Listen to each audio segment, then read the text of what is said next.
I want to unpack just one verse with you from the Bible.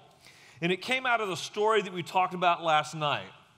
When God rejected Saul as king, through the prophet Samuel, Samuel said to Saul these interesting words, but God is looking for a man after his own heart. Your kingdom will not endure. The Lord has sought out for himself a man after his own heart. He will appoint him as ruler over his people because you have not kept the Lord's command. So here's my question. What does it mean to be a man after God's own heart? And you might be sitting there thinking, I can't be a man after God's own heart because I'm not a virgin. I've already crossed that bridge. I've already failed sexually, and so I'm not pure. Guess what? David wrote a whole psalm, Psalm 51. Create in me a clean heart, O God. It was all about the adultery with Bathsheba. He would understand right where you're sitting what it means to not be sexually pure before God. David also knows if you're a liar, if you've lied to your parents, David knows what that's like. If you've been disobedient or rebellious, David knows what's that like. I mean, you just start looking at the list of sins. As a matter of fact, of the 10 commandments, how many do you think you've broken? I mean, seriously. Murder? Adultery? Not honoring the Sabbath? Well, hey, that's probably all of us. Honoring our parents? Okay, probably broken that one. I bet most of us in here could rack up maybe 2 or 3. You know how many David had? No less than 6, probably 7. He's not a good dude. Like, he would not be welcome in most of our churches. Part of it was like that whole murder thing. You know, he did that a lot.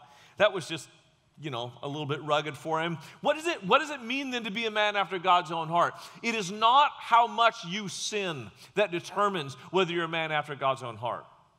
Being a man after God's own heart, or in a politically correct culture, okay, I'll say it, being a woman after God's own heart, is not about the heart you have. It's the heart you're after. Do you chase God with all you are? David made a lot of mistakes. I know what that's like. But the one thing, and I hope I'm kind of like this in David, after every mistake I make, I am so quick to hit my knees. As soon as someone points their finger and points out the sin that I'm in, I hit my knees and say, oh God, don't take your Holy Spirit from me because I can't take another step without you. And if that's where you are today, I just want to give you 3 lessons from the life of David that would help you be a man or a woman after God's heart. Not necessarily after a pure biography, not necessarily a life that everyone would look at and go, oh, wow, they're spiritual, but a heart that pursues God voraciously. Here's lesson number 1. If you want to be a man after God's own heart, you have to honor the God who is above you. In chapter 17 of 1 Samuel tells a story. I bet everyone in the room knows it. If you've been around Sunday school at all, maybe you've heard of it, David and Goliath. Are you there? You've heard the story. Little guy throws a stone, big guy, the bigger they are, the harder they fall. It opens up in chapter 17. Now the Philistines gathered their forces for war and assembled at Succoth in Judah, which you don't care what that is. I actually got to go visit there last year, and I was sitting by the brook where he picked up the stones to kill Goliath and hopefully his other brothers. Then I was just looking at the hill on one side and the hill on the other side, and all the forces of Israel. I just imagine them standing there as this Goliath, 9 feet, 4 inches tall. I mean, he doesn't even need to jump to dunk. The dude just, boom, there. And then you start putting armor on him. The armor of Goliath weighed 156 pounds. That's what I weigh. Wet, clothed. I mean, he is just this big, the point of his spear was 17 pounds. He doesn't even need to hit you with it. It just, the weaver's rod that he used as a spear puts a 17-pound point on it. He throws that bad boy by you. If it gets even close, it's going to suck your brains out your ear. This guy is a beast. And every day he comes up and he stands on one side of the mountain. And I'm not going to translate this exactly, but I want to give you a paraphrase. Goliath looks over at his enemies. This is in the Bible. My paraphrase. Red Rover, send your baddest dude on over. We'll have a real fight. Man to man, one-on-one, winner takes all. What he's saying is, if you guys can have somebody that beats me, all of us, we'll just throw down our weapons and we'll surrender. But if we have someone like me that can beat any of you, then you lay down your weapons and surrender. And Saul was in his tent just quaking in his sandals because he knows he has nobody that can beat this guy. This went on for over a month. Every morning, every night, Red Rover, send your baddest dude on over. We'll have a real fight. One-on-one, man-to-man, winner takes all. And every morning, every night, the troops of the Israelites are lined up for battle, ready to go, waiting for some hero to step forward.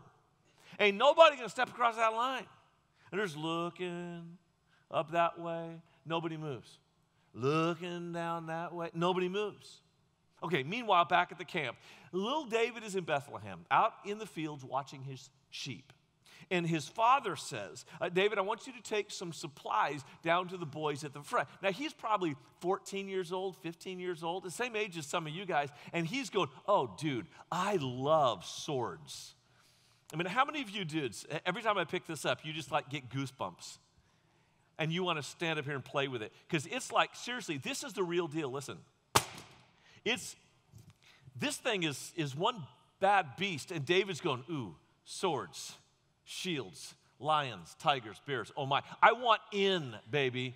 And so he goes up to the front and he watches his brothers. And he's going, oh man, that's awesome. They got this breastplate on and the helmets on and the greaves of their feet. And they just look bad.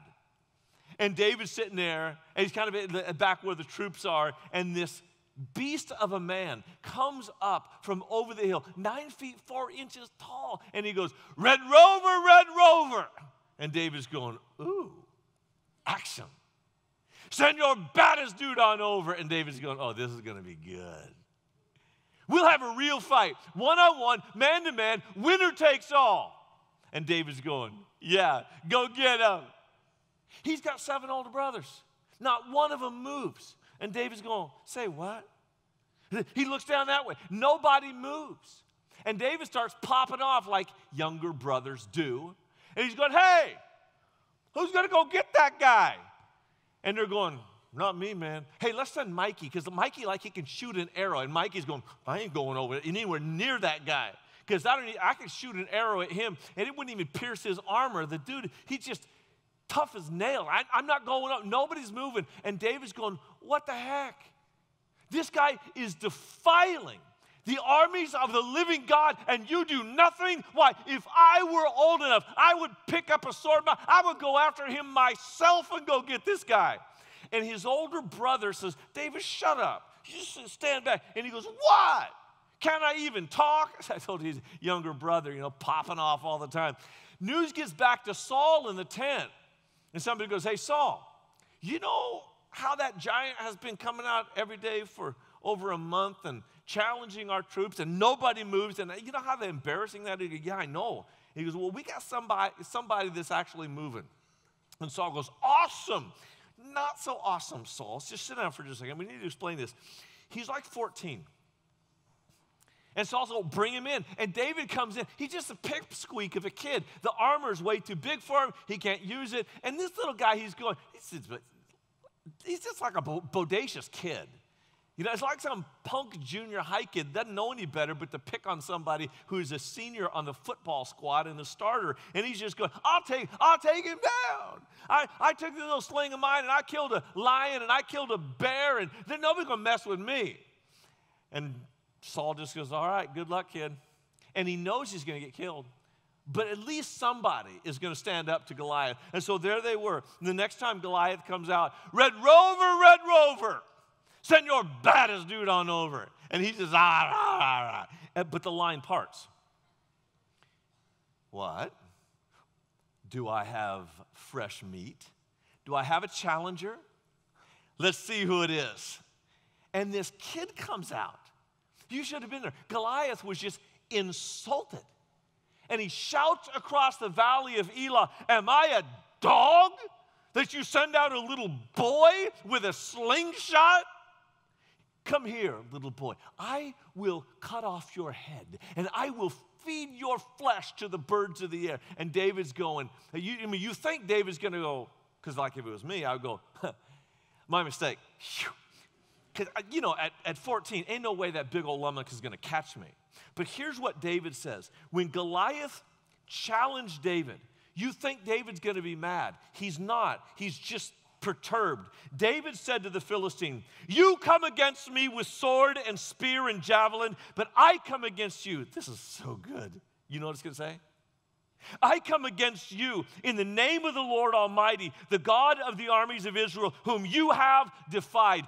This day the Lord will deliver you into my hands, and I'll strike you down and cut off your head. This very day I will give the carcass of the Philistine army. Now he's not just talking smack against Goliath. He said, all y'all, welcome back to the Midwest.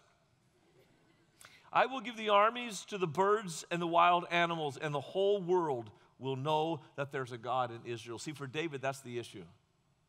That God would be known in the world. Don't you mock my God. Because I may not be big, but I'll die trying to take you down. And Goliath, he's just mad. How dare you insult me? And he starts coming down that hill into the valley of Elah. Oh, boom.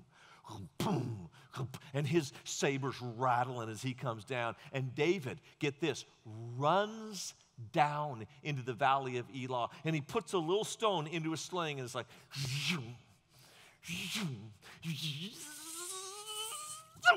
lets it go. And Goliath is coming, boom, and just, pop.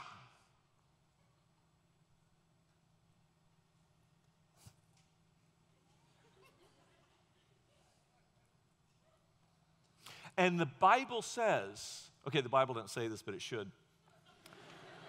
The bigger they are, boom. And when the dust settles, everyone sees this 14-year-old kid go over, and he pulled out Goliath's sword, way too big for him, and everyone's stunned, like nobody's moving. The Israelites, they're not moving.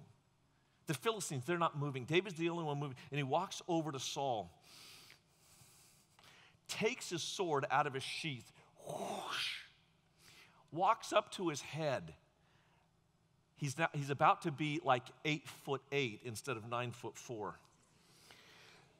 Yeah! And he reaches down and lifts up the head of Goliath. Yeah! And the armies of Israel, they stepped forward and they said, yeah! They start charging and the Philistines start running. And there was a bloodbath that day. Why? Because one kid about your age said, nobody, but nobody insults my God while I'm taking breath on this earth. And if you want to be a man after God's own heart, it will start when you realize that your life is not about you. Your life is about the living God. And when you decide that in your campus, on your school, in your family, at your church, your God will be honored by you, then we're going to get somewhere with somebody who is after God's own heart. And listen, you need to know this. We are under attack as Christians. We're not the home team anymore. And I know in some of your towns it feels like you are, because so many people go to church on Sunday, but I'm living in an area of the country that is no longer true anymore, and I promise you, my part of the country is sweeping your part of the country. And it's going to take young people, your adult friends, your parents, your uncles, probably they've already made the impact that they're going to make, but this is your generation and your time to stand up and say, we will make a change where we live. We will stop the tide of unbelievers encroaching upon the validity and the value of the church of Jesus Christ. I'm tired of atheists winning the argument. I'm tired of the liberal left pushing us around and telling us what to do. And it's time for us to stand up and say, no more, not here, not when God is still God on the throne.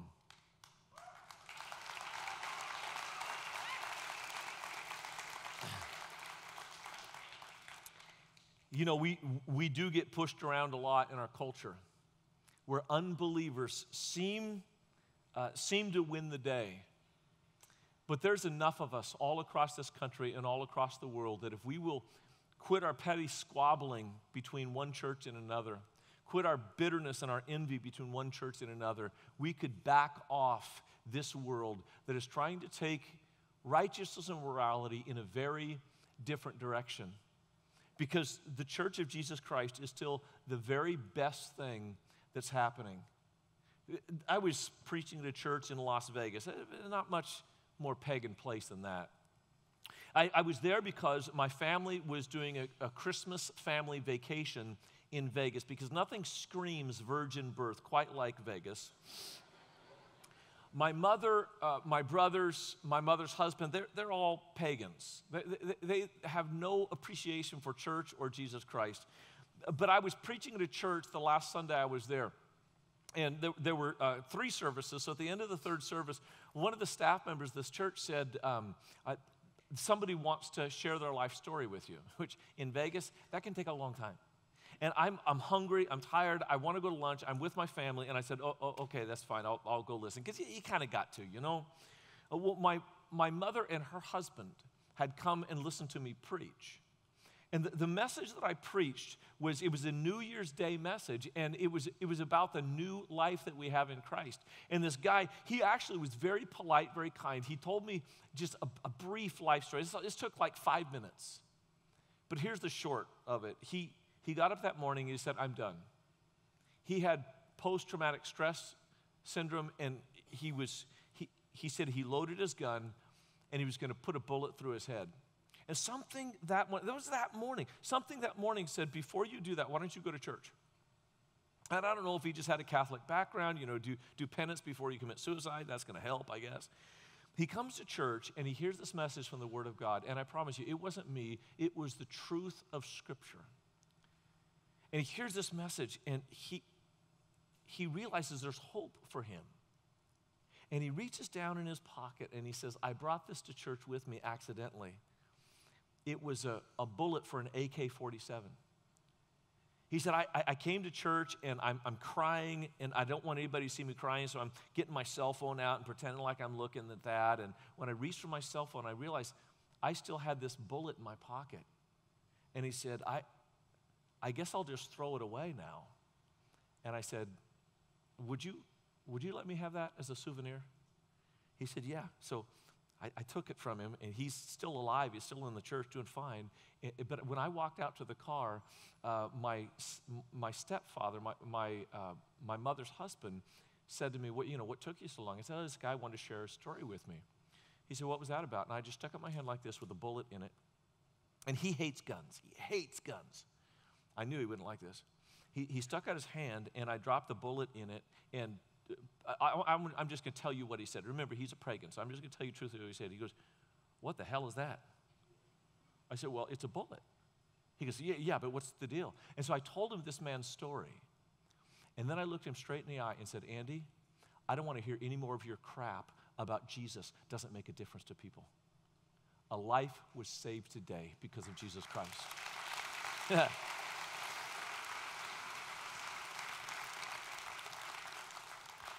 Here's the cool part of that story. Andy was going, oh, well, yeah, we help people in our business, blah, blah, blah, blah. Can't tell you what I'm thinking right now. So we go to pick up my younger brother for lunch. Dave didn't even want to hear me preach because he said, well, I heard him once, so I know what he says. So we go to lunch, and in the middle of lunch, Andy goes, Dave, you got to hear this story. Mark, tell him the story about the bullet. We now have pagans bragging about what Jesus does. You know why? Because he's freaking awesome. That's why. And I get that week after week, day after day. Can I tell you another story? Here's what the Church of Jesus does. It's like my first month at the church where I serve now, and I'm walking around. We give people these first-time guest packets, right? So I know who all the first-time guests are, but the first-time guests usually don't figure out that the first-time guest packet is like a badge that says, I'm new. So I walk up to this dude. He was a Hispanic guy with his Hispanic family, and so I'm just, jacking with him. I go, dude, welcome. And he's eating lunch on our campus with his family. And I said, so you're new here? And he goes, yeah, this is my family. This is my fiance, and she brought me here. I said, fiance? I said, I don't see a ring. And he goes, I said, when are you going to put a ring on it? And he goes, well, I can't. Well, why? Well, because I don't have any money. Why don't you have any money? Well, because I quit my job. Well, why'd you quit your job? This is hard economic times. Why do you quit your job when such tough times? And he goes, well, because I became a Christian. Really?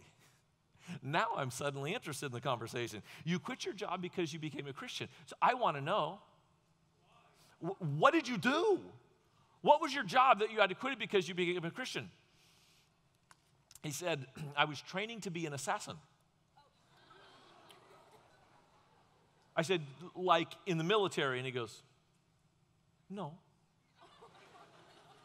Look, I don't want to hear your crap about Jesus doesn't make a difference in people's lives. This is the best thing going on. And when you decide that you're going to honor God with your life, then you will be a man or a woman after God's own heart.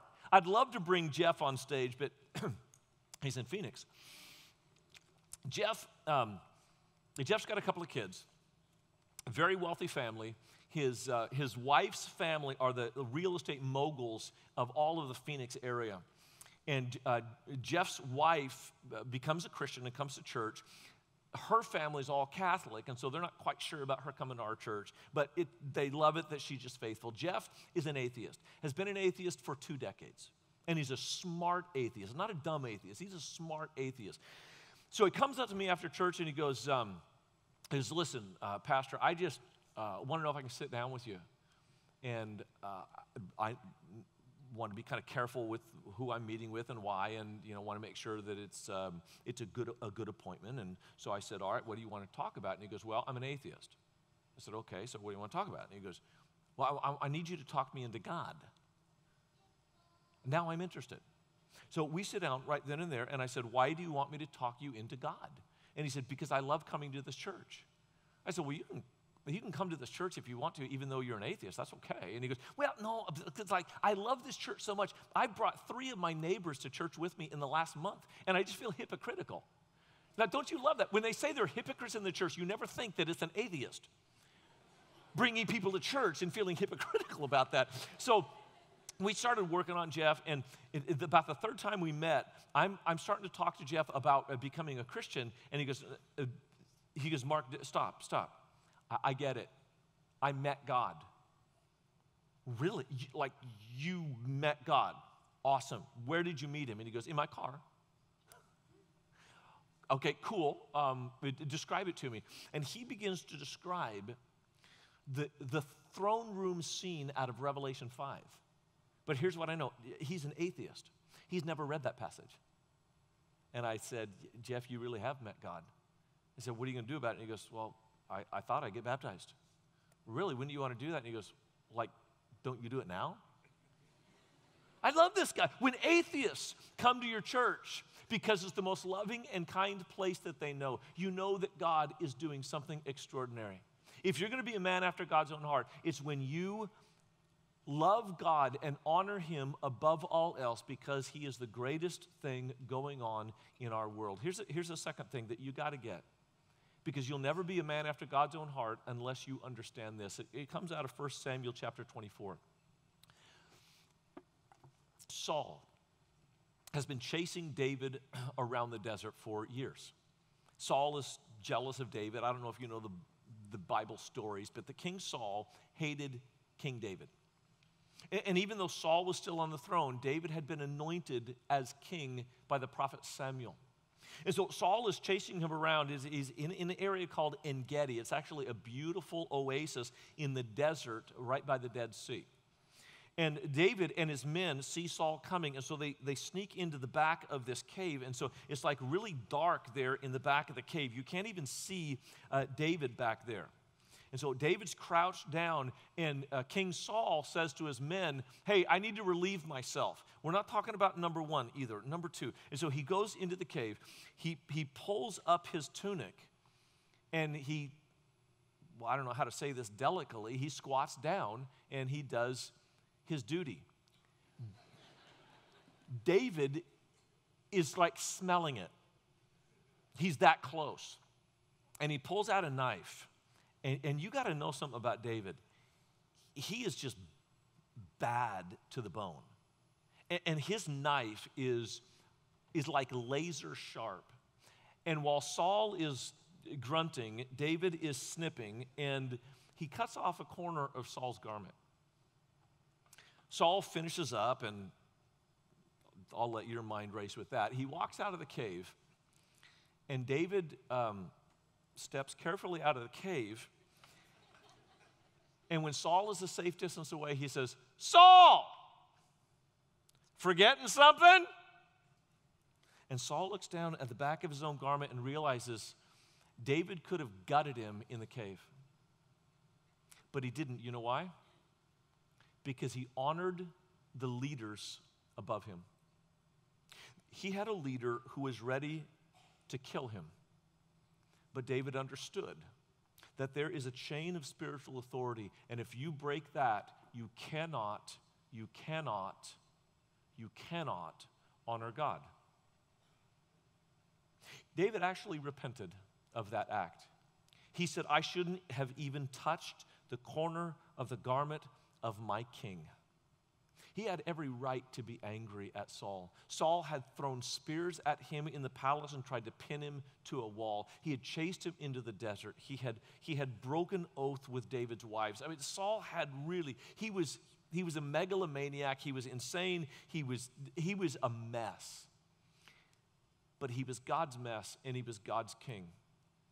And I know that after our last session, some of you are going, man, I wish I had a different father. Listen, you don't. You have the father that God gave you. And if you can't honor that man, then you can't honor God. Now, I'm not saying that you have to submit to him in an unsafe situation. I'm not saying that you forget what he's done to you. I'm not saying that you model his behavior when you have kids. All I'm saying is there is a rule from God in the Bible that if you cannot honor the leaders above you, then God cannot bless you. That includes your father. It includes your youth minister. It includes your pastor, your coach, your teachers, officers of the law, our president. If you cannot honor the men that God has put in spiritual and public authority over you, you will never be a man who is capable of bearing the authority that God puts in you. Because here's the truth. You don't have to be a godly man to be God's man. And when you stand in the place of leadership after you have submitted to leadership in spite of their failings, only then will you have the internal strength to honor God even when you fail. And if you can't do that, you're not going to be much use to God when he raises you to a position of influence and power. There's this third thing that you've got to get if you're going to be a man after God's own heart. And that's from chapter 20. I love this story so much because it's one of those tender places in the Bible where you see two people really acting like they should. It's David and Saul's son, Jonathan. It begins with these words. David fled from Naioth at Ramah and went to Jonathan and asked, what have I done? What is my crime? How have I wronged your father that he's trying to take my life? David knew that Saul was trying to kill him, and he goes to his buddy, Jonathan, Saul's own son, and he says, Jonathan, what have I done? Could you find out my crime? And Jonathan sticks up for his dad. Never, Jonathan replied. You are not going to die. Look, my father doesn't do anything great or small without letting me know. Why would he hide this from me? It isn't so. My dad is not a bad man. My father is not trying to kill you. And David said, look, he really is. And we're going to test it. And I want you to do something for me. And I love this. Verse 4, I want you to, if you have, maybe just in your head, think of 1 Samuel 20, verse 4. 1 Samuel 20, verse 4. Jonathan said to David, whatever you want me to do, I'll do it. Whatever you want me to do, I'll do it. And I want to ask you right up front, then I'll tell you the story. Do you have any friend that would have your back and say to you, whatever you want me to do, I'll do it, man? You tell me what you need. I will be there for you. I swear to God. Well, David said, Jonathan, here's the way we're going to find out if Saul's trying to kill me or not. I'm going to skip the banquet tonight. Like, I'm just not going to show up at the dinner table. And they took roll at the king's table to make sure that the king knew everyone who was in his close inner circle was there. He kept his eye on his friends. He kept a closer eye on his enemies. They're sitting at the table there too. And Saul is like this paranoid dude. And when he sees the seat of David empty, he turns to Jonathan and he says, Jonathan, where is David? And Jonathan said exactly what David told him to say. David has gone down to his hometown to make a sacrifice to his God with his people. And David told Jonathan, I'm telling you, Saul wants to kill me. And if Saul perceives any kind of intrigue, any kind of unfaithfulness, he will go ballistic. He will blow up. And if he blows up, you will know that he is trying to kill me. If he doesn't blow up, I'm wrong, I'll own it. Saul blew up. He was so angry that he said to Jonathan, that friend of yours is unfaithful to me. He's trying to take my kingdom away from me. He's trying to take your kingdom away from you. And this is the cool thing about Jonathan. He could care less about the kingdom. He cared about his friend. He told David, whatever you need me to do, I'll do it. You want me to give you the kingdom? I don't care. I don't want the kingdom. I want you, my friend, to succeed. If you have anybody in your life like that, you hold on to them for dear life because they will save your life. And according to the plan that Jonathan and David agreed upon, Jonathan is telling his father that David is faithful to him and is not trying to be unfaithful. And his dad got mad. He takes a spear and throws it at his own son. And Jonathan ducks out of the way, storms out of the house, and he goes to a field where David was hiding behind a rock. And he shoots an arrow out into the field. And he told his servant boy, go get that arrow. And he shot an arrow way beyond the servant boy. And with a prearranged plan, David knew what he heard was a signal to run. He said, boy, the arrow is beyond you. Run quickly, get the arrow, go, don't stop. And the boy got the arrow, brought it back to him, and Jonathan sent the boy back to the palace. And David came out of hiding. And he said, I'm so sorry. You were right, David. I was wrong. My dad's trying to kill you. They hugged, they embraced, and they wept. And as near as I can tell, David never saw his friend Jonathan again. Now, I told you earlier about all the mistakes that David made in his life. Adultery with Bathsheba, the arrogance to count his troops, that nasty tale I told you this morning about Tamar and Amnon, and all of that happened, listen, after he lost his friend Jonathan. You know why? Because we do stupid stuff when we have stupid friends. We make good decisions when we have good friends. And probably the most important thing that will come out of this 24-hour period is the text that you sent to your father and what you're about to do right now. Everybody needs a Jonathan. Everybody needs a Jonathan. Not every day, but everybody needs a Jonathan. I remember back in 2008, it was one of the toughest seasons of my life. And I would say I hit a bottom. And I wasn't sleeping at night. I got some news about something that my life was involved in. I got some news, and I was in turmoil.